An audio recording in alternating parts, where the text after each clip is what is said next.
નમસ્કાર, વીટીવી ડિજિટલના ખાસ programme weather વોચમાં આપ સૌનું સ્વાગત છે. હું છું આપનો દોસ્ત ખરેન ચડોદરા. હવે અમદાવાદીઓ સાથે તો દાવ થઈ ગયો છે, આપણે બધાને ખબર છે, પરંતુ હવે આગળના સમયમાં કયા કયા વિસ્તારોની અંદર વરસાદ આવવાનો છે અને આનાથી પણ વિશેષ કયા વિસ્તારોને હવે રાહત મળવાની છે એની વાત આજના વિડીયોમાં કરવાના છીએ. આમ જોવા જઈએ ને તો અત્યારની જે સિસ્ટમ છે ક્યાં પહોંચેલી, આપણે બધાને ખબર છે કે જે જૂની સિસ્ટમ હતી, એટલે કે ગઈકાલની જો સિસ્ટમની વાત કરીએ તો એ મોટા ભાગે સુરતની આસપાસ હતી અને એ બાદ ખંભાતની આસપાસ હતી અને ધીરે ધીરે સૌરાષ્ટ્ર બાજુ જઈ રહ્યો હતો. આજની જો વાત કરવામાં આવે તો સૌરાષ્ટ્રમાં ધમાકેદાર વરસાદ આવી રહ્યો છે અને એનાથી પણ વિશેષ રાજકોટની આસપાસના કેટલાક એવા વિસ્તારો છે કે જ્યાં હાઈ એલર્ટ મૂકવામાં આવેલું છે.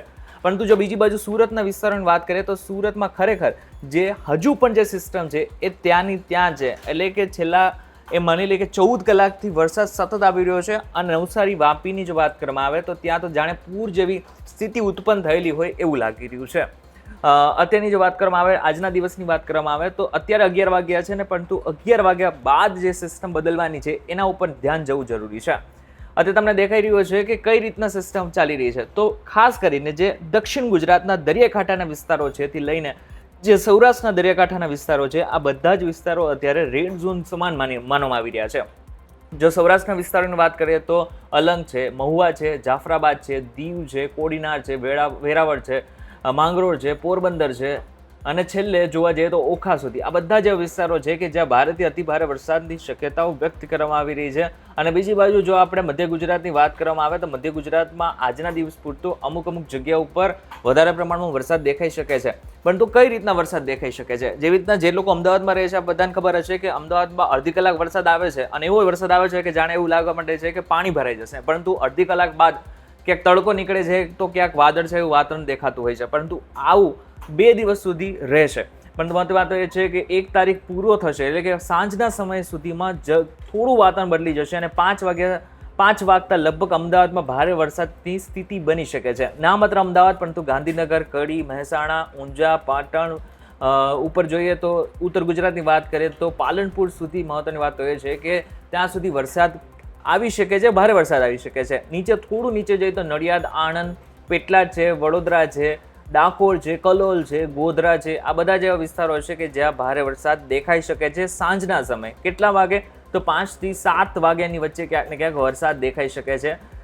થોડું આગળ વધીએ તો સુરતમાં જે સિસ્ટમ છે એ સતત ત્યાં ને ત્યાં છે, એટલે સુરતવાસીઓ માટે આજનો જે દિવસ છે એ પણ ભારે રહેવાની શક્યતા છે, કારણ કે જે સિસ્ટમ છે એ હલી જ નથી રહી અને એને જ કારણે જે વરસાદ જેટલો આવવો જોઈતો હતો એના કરતાં પણ વધારે વરસાદ દેખાઈ રહ્યો છે. બીજી બાજુ સૌરાષ્ટ્રમાં થોડું વાતાવરણ ક્લિયર થતું રહેશે, પરંતુ જૂનાગઢની આસપાસનો વિસ્તાર, ઉપલેટા, પોરબંદર, ખંભાળિયા, ઓખા, માધવપુરના દરિયાની આસપાસના વિસ્તારો છે, ઉપર જોઈએ તો કચ્છના વિસ્તારો છે, ધોરડો છે, ભુજ છે, ગાંધીધામ છે, ભચાઉ છે, રાપર છે, આ બધા જ વિસ્તારોની અંદર વીજળી સાથે વરસાદ પડવાની શક્યતાઓ વ્યક્ત કરવામાં આવી રહી છે.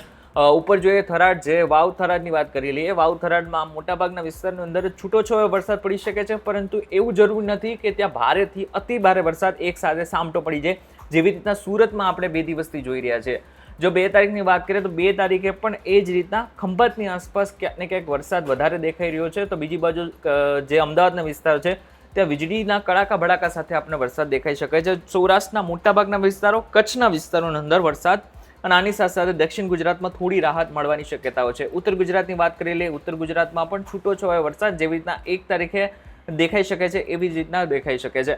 2 તારીખ આવતા થોડું સાંજ પડતા અમદાવાદની આસપાસના વિસ્તારોમાં આવતીકાલે પણ અમદાવાદ અને ગાંધીનગર, આ 2 એવા જિલ્લાઓ છે કે જ્યાં ભારે વરસાદ હશે. બાકીના જેટલા પણ જિલ્લાઓ હશે ત્યાં છૂટોછવાયોથી લઈને મધ્ય વરસાદ દેખાઈ શકે છે. 2 તારીખ સાંજ પડતા લગભગ વાતાવરણ ક્લિયર થતું રહેશે અને 3 તારીખ આવતા ઓલમોસ્ટ વાતાવરણ ક્લિયર થતું રહેશે. હવે ઓલમોસ્ટ વાતાવરણ ક્લિયર થાય છે એનો મતલબ એવો જરૂરી નથી કે બધી જગ્યાઓ પર વરસાદ ગાયબ થઈ જશે, તડકો નીકળી જશે, એવું બિલકુલ નહીં થાય. અમુક જગ્યાઓ ઉપર વરસાદ પડશે, છૂટોછવાયો વરસાદ પડશે.